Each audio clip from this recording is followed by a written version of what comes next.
Hi, everyone. I'm Dr. Laurie McCauley, and I am so excited to have you here today for our webinar, CCL Disease Decoded, the latest in diagnostic and early intervention.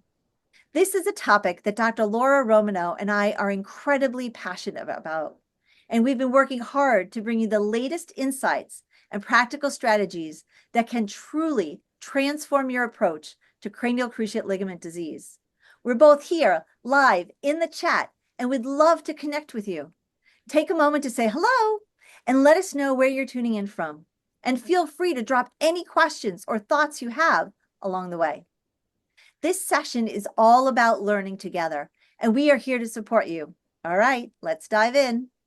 Imagine being able to stop cranial cruciate disease in its tracks before it causes pain, before arthritis sets in, and before a rupture changes a dog's life forever. That's the power of what we're going to explore today. CCL disease is one of the most common and devastating orthopedic issues in dogs. But what if we, as veterinarians, could intervene earlier, identify the subtle signs, and give pet parents the tools to prevent its progression? This isn't just about treating ruptures. It's about transforming patients' outcomes entirely. We're going to dive into the demographics, who's at risk, what signs we need to look for, and what changes we can make. By the end of this, you'll have actionable knowledge that every veterinarian should be aware of to truly make a difference for the pets we and their families love. Here's something I really want to emphasize. Cranial cruciate rupture is almost never an acute issue. It's rarely caused by trauma. Instead, it's a result of a long degenerative process within the joint.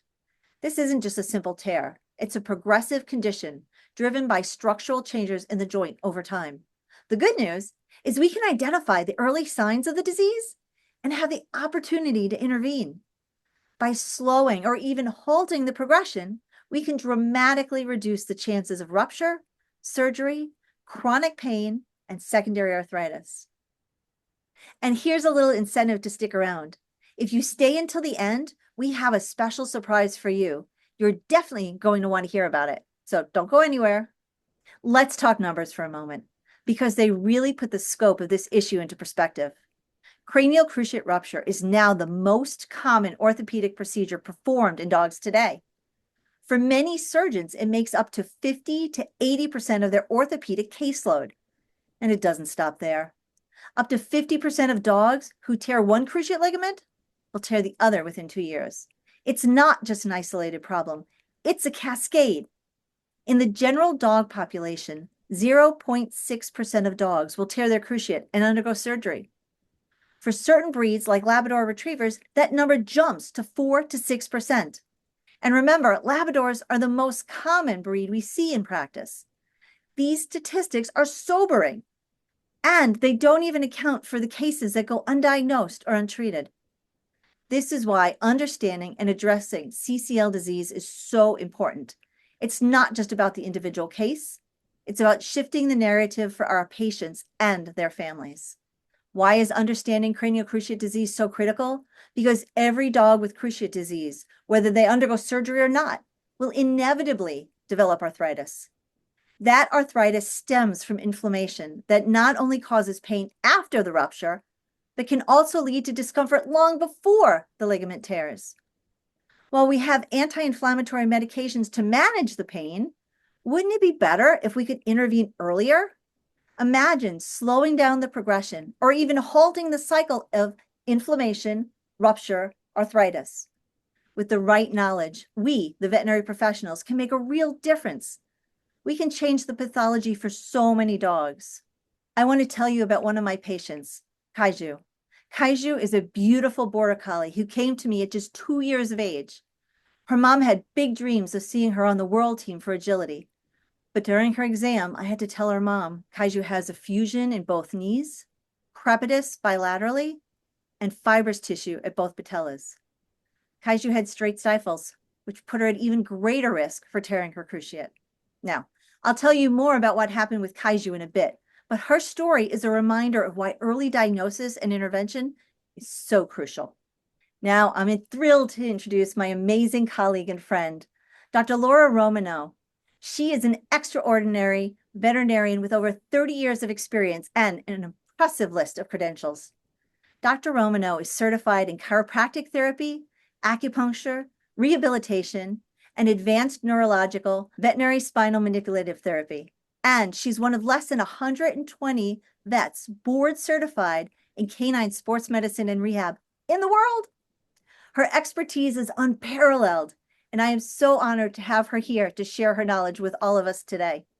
For those of you who may not know me, I'll give you a quick introduction. I'm also a vet who's certified in acupuncture and chiropractic therapy, as well as board certified in canine sports medicine and rehabilitation. I've done a lot of really cool things, but what I want you to know is that teaching is my passion.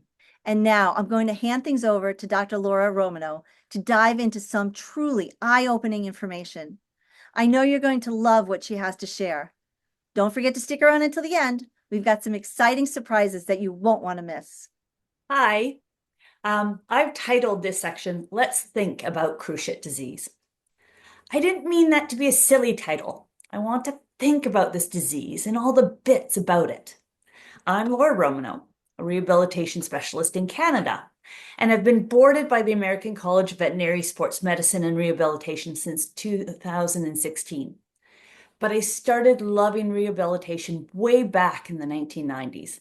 And Laurie McCauley, who has been instrumental in bringing this all together, was an influential mentor to me way back then, as she's always been at the forefront of mobility in dogs. Is this the right time to think about cruciate disease? This is the classic way we think about cruciate disease. It is present when the cruciate ligament is torn. But is this the most beneficial way to think about things? Is this the best time to intervene? Spoiler alert, my answer is no. Let's start at the beginning. In this course, I want to zoom in and look at the details. Let's look at the anatomy, at the cellular level. Can we make a change there? Understand the genetics risk we are facing? But that is so we can zoom out and see the whole picture. Can knowing the details help change the course of the disease? In rehabilitation, sometimes we have a paucity of information and must rely on fundamental knowledge to enact treatments and plans. I want to take you on a journey of that knowledge so that you are resilient in the face of complications and resourceful to help prevent or defer disease. Today, I want to give you a taste of that journey. Let's change our minds about when to consider cruciate disease. Most people don't talk about cruciate disease at this point when the dogs are puppies. But could we guide them better with an index of suspicion? Let's think about the risk factors and try intervening earlier rather than later. To do that, we need to know some, arguably boring, stats and increase our index of suspicion. Firstly, can we make some guesses related to age? That's a straightforward data point to get. There are also some significant patterns related to age and cruciate disease. Boxers tend to have cruciate disease early and more severe arthritis, and their heritability index is higher than average. So, our degree of suspicion goes up when we see a boxer, but also our willingness to be aggressive with prevention and arthritis management if needed. Can we make a guess related to breed? Well, we just mentioned boxers have a different pattern of cruciate disease. Are there other breeds that we should have more suspicion about? You knew the answer before I told you. Of course, the answer is yes. The general population has an overall prevalence of 0.6%. That may seem low from our clinical impression. However, many popular breeds have a higher prevalence. In labs, the prevalence can be between 4 and 6%. If we find a dog with cruciate disease, what are the chances of the other leg being affected? What I found remarkable as I researched this program was the prevalence of cruciate disease, which had already started in the other stifle if we looked for it. If it is stable, how can we say that there is start of disease? And if the disease is present, what can we do about it? This is where things get fun. Understanding the course of the disease and jumping in so much earlier. As for bilateral disease, there is also breed differences. Rottweilers have the highest chance of that, and golden retrievers are much luckier in that regard. We can suspect things as soon as we enter the exam room. Knowledge is power. It is like feeling like a superhero with the power to spot disease before it's even symptomatic. Then we start zooming in a bit. Why is anatomy essential? Why is a drawer more likely to be found at 135 degrees? Why is a cruciate ligament hypoechoic on ultrasound? Those answers are found in the anatomy of these structures. As we zoom out, we can look at bone conformation, which can affect surgical outcomes, even if it's something we can't change with rehabilitation. We should know this information to create individualized rehab plans. The meniscus is a critical passive stabilizer. How much thought have we given to the meniscus? Is it limited to releasing it during surgery or removing part of it if it's torn? The meniscus is prone to injury. The reason for the increased risk is rooted in the anatomy of the attachments. See how important anatomy is? What are the outcomes when a release or resection is done? These images show a normal pressure map. In the A figure, notice how the pressure are distributed throughout the bone structure. B is showing a meniscal release. There is a dramatic concentration of pressure, which is detrimental to the cartilage and bone structures. And C is showing a hemimeniscectomy, where the pressures are even more concentrated. The release, though, is almost as harmful to the underlying structure as the meniscectomy. Knowing this, how does this change your approach? Would you be more likely to inject hyaluronic acid or HA into these joints, knowing what is happening on a cellular level? Meniscal releases are the answer to protect the joint from future meniscal tears, right? It's sort of a yes and no answer. The answer is yes in some studies and in others, no. But the procedure itself is not entirely benign. However, understanding the importance of the meniscus will help create better long-term outcomes for these dogs. In rehabilitation, we manage these guys with normal, released, or hemimeniscectomized menisci for 5, 10, or more years after surgery. We need to know what obstacles we're facing. We touched on the meniscus. However, the joint is an organ with many components. We need to understand the anatomy of that organ and how it is affected by or affects cruciate disease. We move on to look at motion. What can we see? What are our limitations? It is great that we can visualize motion and learn from it, but it's just one component. It is just part of a complete examination. Understanding limitations in gait analysis is important to 1, rely on other diagnostics, and 2, stop beating ourselves up. I harp on this a little bit because if we don't see a lameness, it doesn't mean cruciate disease is not present. I encounter many students of rehabilitation who are frustrated that they don't possess the clairvoyant knowledge of what the dog trotting in front of us is trying to tell us. Let's have confidence in the knowledge that we have many tools in our bag, and gait analysis is just one of them. That being said, get these guys moving and put the information that you can glean into your plan. Even without seeing all things during gait analysis, there are pieces of the puzzle that we should know. Muscles are strong enough to reduce a tibial thrust during the swing phase. That is the time when the foot is off the ground. But those muscles are not strong enough to counteract the ground forces, and thus the tibial translates forward during the stance phase or when the paw is touching the ground. The stifle is very complex. There is flexion and extension, which is the easiest to see. But there's also rotation and translation. Many things are happening at once. No wonder our eyes can't pick it all up. However, we can see some characteristics present in cruciate disease. We see flexion and extension as the most straightforward motion to visualize. Dogs with cruciate disease will tend to walk with increased flexion.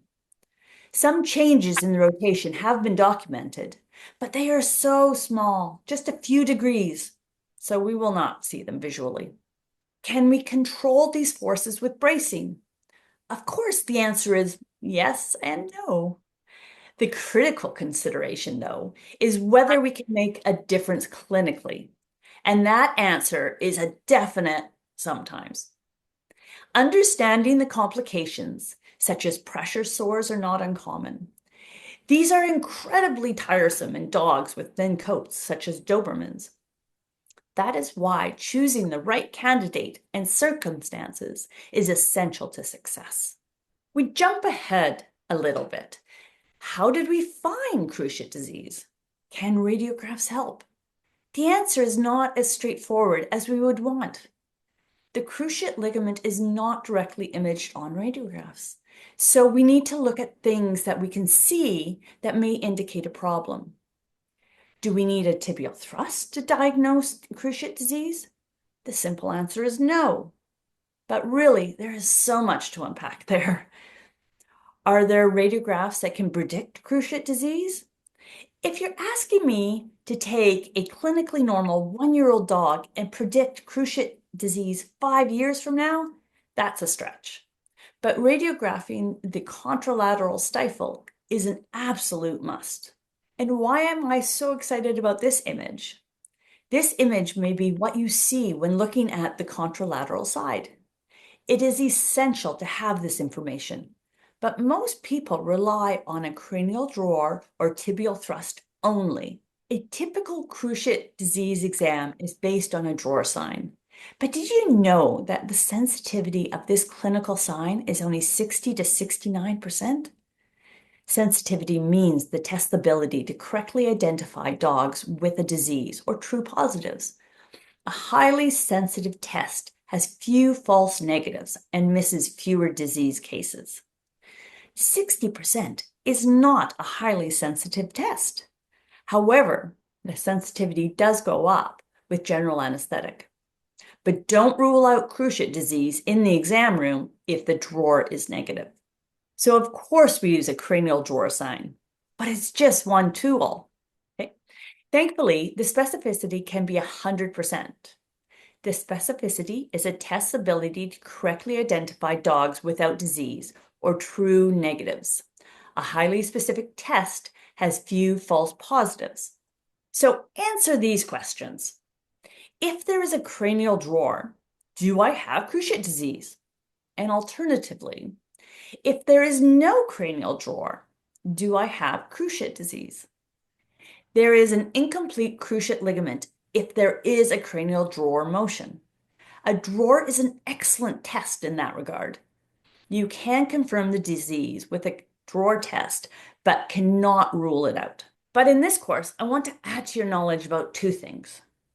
Firstly, a negative drawer does not rule out cruciate disease. And secondly, a positive drawer, if it happens in the middle of the spectrum of cruciate disease, not at the beginning and not at the end. The other motion test we have is a tibial thrust. A tibial thrust test mimics the forces of the ground.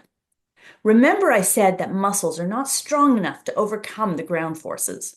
Since I know the muscles have a challenging time overcoming this move, I use it more in awake dogs. Clinically, I find it more comfortable for the dog, but that's just an opinion. So a tibial thrust is not present with a TPLO, since a TPLO neutralizes those ground forces, but a cranial drawer is still present with a TPLO. Let's backtrack to that meniscus. What investigations can we do to check the health of the meniscus? I suspect that this may be a blind spot for many veterinarians. Within this course, we will delve into some things from research and clinical experience that will help fill in those gaps. Now we are going to touch on one of my favorite things, which is patellar palpation. More specifically, feeling for the joint effusion that pushes up on either side of the patellar tendon.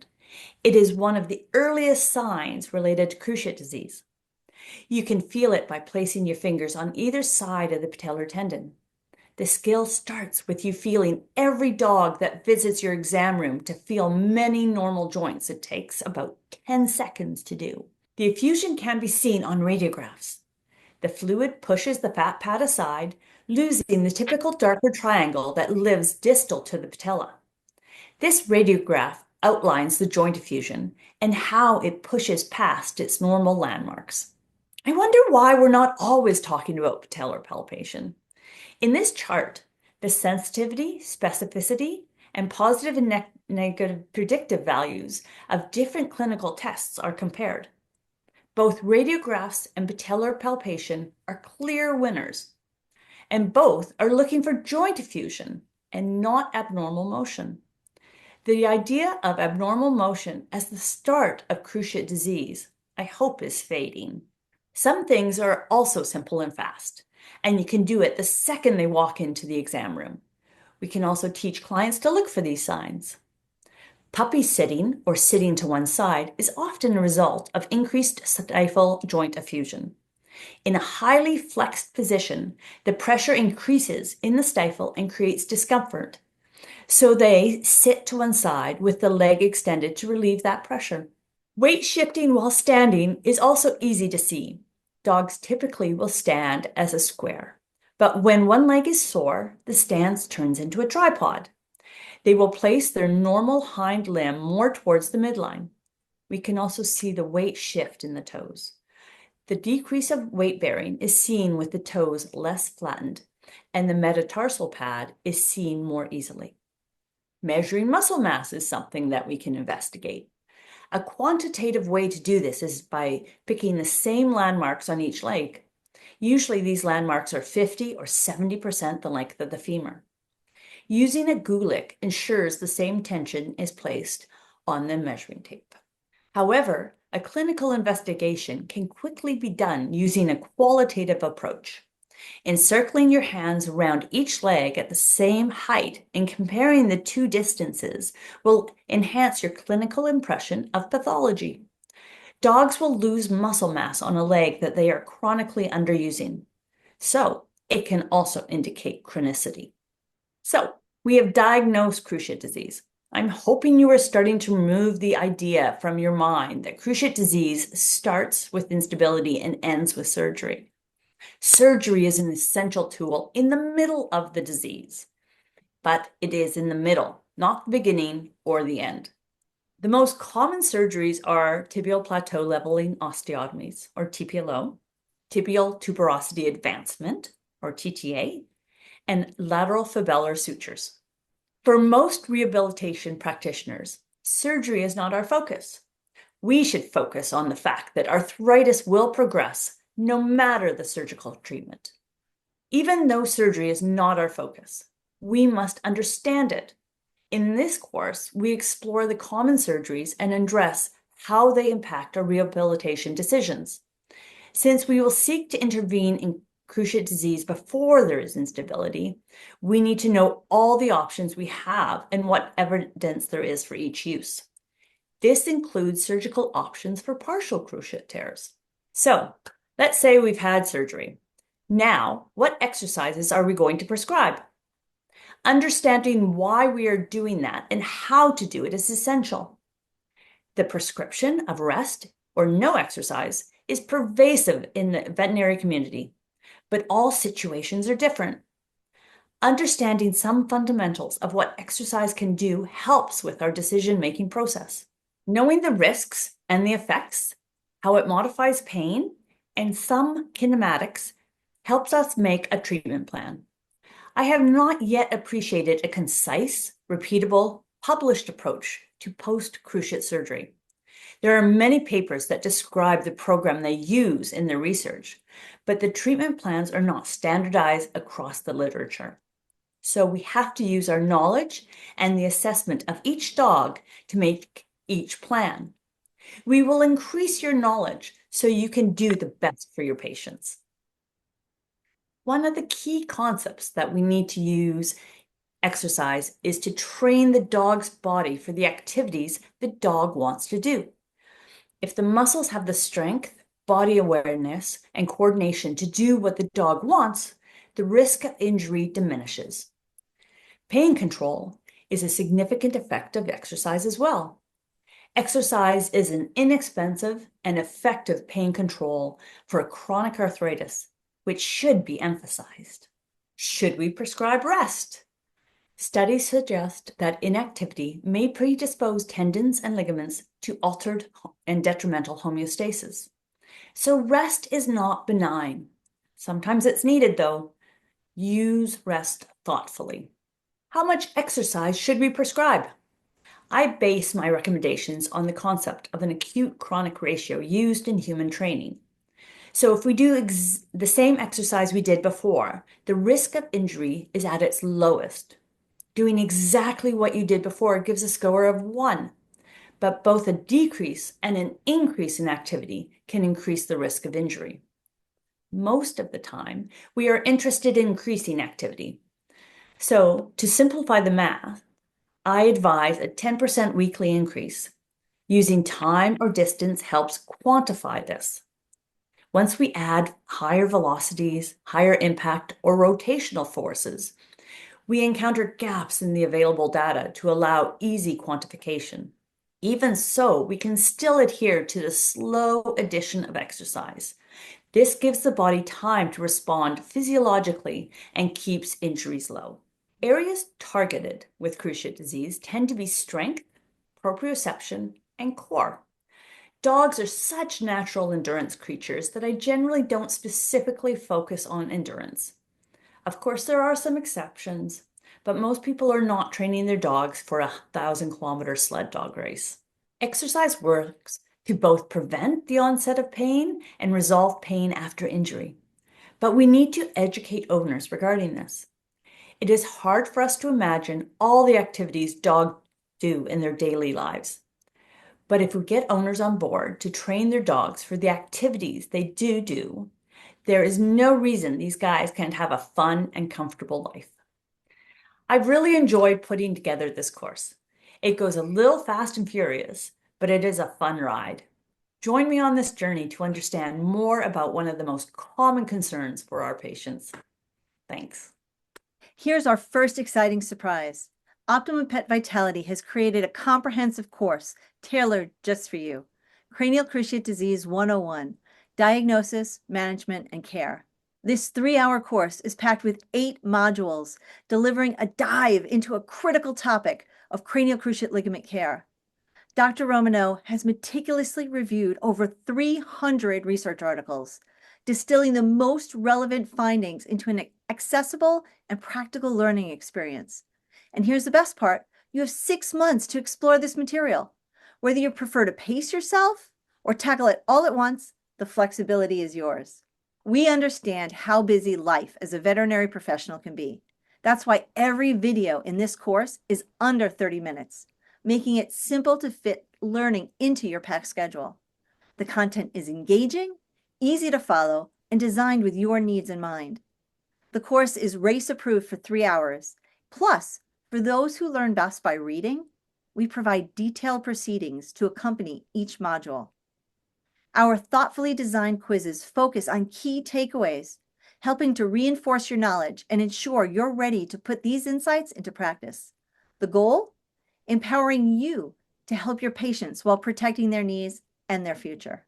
Who is this course for? Honestly, every general practitioner can benefit from this knowledge. Most dogs with cranial cruciate issues won't have access to a rehab vet. That's why it's so important for general practitioners to have this expertise, to make a difference for those patients and their families. With this course, you'll be equipped to identify early signs, guide pet parents, and change outcomes before they escalate. Imagine how many more dogs you can help. Cranial Cruciate Disease 101 is also a perfect fit for rehab veterinarians, technicians, and physical therapists who are passionate about preventing or slowing down CCL disease progression. But it doesn't stop there. This course is so comprehensive that it's an invaluable resource for vets preparing for their surgical or sports medicine boards. It's designed to provide real, actionable knowledge for professionals at every level. So what will you learn in this foundational course? Let's break it down for you. Cranial cruciate disease, a historical perspective with modern insights. Meniscal matters, we know that. Understanding gait, tools and limitations, and there are some. Bracing versus surgery, super important. The learning continues with surgical solutions, TPLO, TTA, and beyond. Healing from within, the power of intra-articular injections. Accurate diagnosis, cruciate disease exam techniques. I promise there'll be some new information for you. And exercise as medicine, preventing and managing cruciate disease. Once you've completed Cranial Cruciate Disease 101, you'll be ready to take your expertise to the next level with Mastering Cruciate Disease in Dogs, surgical and non-surgical approaches. This course, exclusively available after taking CCL 101, continues the journey into deeper, more specialized topics. Dr. Laura Romano brings her vast experience to guide you through the next steps. So what's included in the advanced course? Here's a sneak peek. We have imaging insights, radiographs for cruciate disease, all kinds of amazing information there for you. Advanced imaging, CT, ultrasound, MRI, and more. Synovitis and inflammation, early signs of cruciate disease. Contributing factors, anatomy, blood flow, and neurology. Believe it or not, it's all connected. And we're not stopping there. The advanced course also covers pivot shift phenomenon, understanding post-surgery instability. It happens, and we need to know what to do about it. Stem cells and PRP, unlocking regenerative therapies. You definitely want to know about that. Rehabilitation tools, enhancing recovery from cruciate disease, and comprehensive recovery, designing effective rehabilitation protocols, and that ties it all together. We are so excited to share this exclusive opportunity with you. Right now, you can access Cranial Cruciate Disease 101, Diagnostics, Management, and Care at a special rate of $199. That is 1/3 off the regular price of $299. But this offer is only available until January 24th, so don't miss out. This course is thoughtfully designed to help you diagnose CCL disease earlier, reduce pain and arthritis in your patients, and create better outcomes. It's all about giving you the tools to elevate your practice and make a lasting impact. We also know that committing to something can feel like a leap.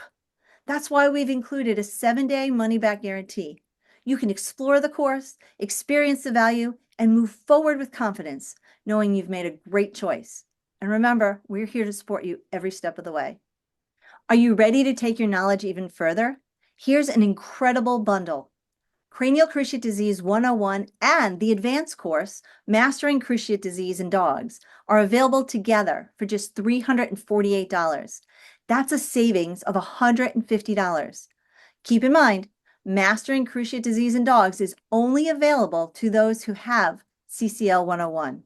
So now is the perfect opportunity to enroll in both and lock in your savings. By taking both courses, you'll gain a comprehensive understanding of CCL disease, from early diagnostics to advanced treatment approaches. This is your chance to make a significant difference in your patients' lives and elevate the level of care that you provide. But don't wait. This special offer is only available until January 24th. Click below to get started and take this important step for your practice. Still on the fence? Let's hear what other veterinary professionals have to say. Dr. Meg Soros, a general practitioner, shares, Cranial Cruciate Disease 101 is an excellent course for any veterinarian wanting the latest research and insights on CCL disease. The course is not only an excellent refresher, but it also presented information that was completely new to me. The presentation is broken into logical sections that are straightforward, easy to understand, and have practical applications for veterinary professionals. As a general practitioner who regularly encounters cruciate disease, this course is a must-have. And Lisa Bedenbaugh, an exceptional PT, certified in canine rehabilitation, said, I found Dr. Romano's course to be very thorough and well-researched. She provides information on many topics relating to pathology, biomechanics, tissue healing, and other issues surrounding cranial cruciate disease. She explains the pros and cons of different types of imaging, strengths and weaknesses of various rehabilitation protocols, and general goals for a successful rehabilitation program. This is a valuable resource for general veterinarians and veterinary rehabilitation professionals looking to enhance their knowledge about a commonly seen issue. From vet students to general practitioners to vets with advanced degrees, everyone can improve their patient care with this knowledge. The positive feedback keeps coming. Dr. Amber Erkey, a veterinarian board certified in canine sports medicine and rehab, says, Dr. Laura Romano gives a master class in cranial cruciate disease. Dr. Romano takes the student on a journey through stifle anatomy, disease pathogenesis, orthopedic exam, surgical and non-surgical options, and finally, prevention and management of cruciate disease. Each lesson is backed by evidence-based recommendations and Dr. Romano's own experience with this disease. We all see cruciate disease, and with this course, you will learn the most up-to-date information, elevate your exam and diagnosis of cruciate disease, and improve your patient outcomes. And Dr. Jan Huntingford, a veterinarian with an impressive list of credentials, more than anyone else I know, says, the CCL course exceeded my expectations. It provided clear science-based information and practical strategies for improving post-operative recovery, training students and residents, of which she does, and implementing conservative care. The case studies and actionable tips offered valuable insights into treating CCL injuries, ensuring faster recovery times and better pet parent education on prevention and care. Cranial cruciate disease has reached a crisis level. We all know the power of a dog's movement comes from their rear legs, and yet, far too often, we hear that heart-wrenching story from clients. Doc, I had to put him to sleep. He couldn't get up by himself anymore. It's the saddest thing to hear because we all know we can make a difference. 20% of dogs over 1 year of age already have arthritis. And by the time they reach 8 years old, that number jumps to 80%. The stifle joint is the most common joint affected, and every case of cranial cruciate disease inevitably leads to arthritis, whether they undergo surgery or not. That's why this knowledge is so critical. It empowers us to intervene earlier and change these outcomes. As veterinary professionals, we hold the key to making a profound impact. You can be the one who identifies the early signs of cranial cruciate disease, implement changes in your patients' lives that not only preserve their knees, but improve their overall quality of life. Dogs depend on us to make these informed decisions on their behalf. Let's honor that trust and work together to make a difference in their lives. This isn't just about preventing arthritis. It's about giving the dogs the life they deserve. I want to bring you back to Kaiju's story. 2-year-old border collie with effusion, crepitus, and fibrous tissue at both stifles. Her mom's dream was for Kaiju to compete at the highest level of agility. Early detection allowed us to intervene before a rupture occurred.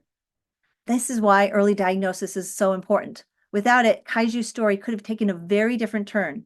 Instead of managing a debilitating rupture, we were able to put her on the path to preserving her knees and her future. Fast forward 6 years. Today, Kaiju has no effusion, no crepitus, and she's still competing at the highest levels of agility. She not only competes at nationals every year, but this year she went all the way to the finals at the UKI Open, their nationals. This is what's possible when we take action early and arm ourselves with the right knowledge. Kaiju is a living example of what we can achieve together when we combine skill, science, and care. Thank you all for sticking with us until the end. Are you ready to join us on this incredible journey to transform how you approach cranial cruciate disease?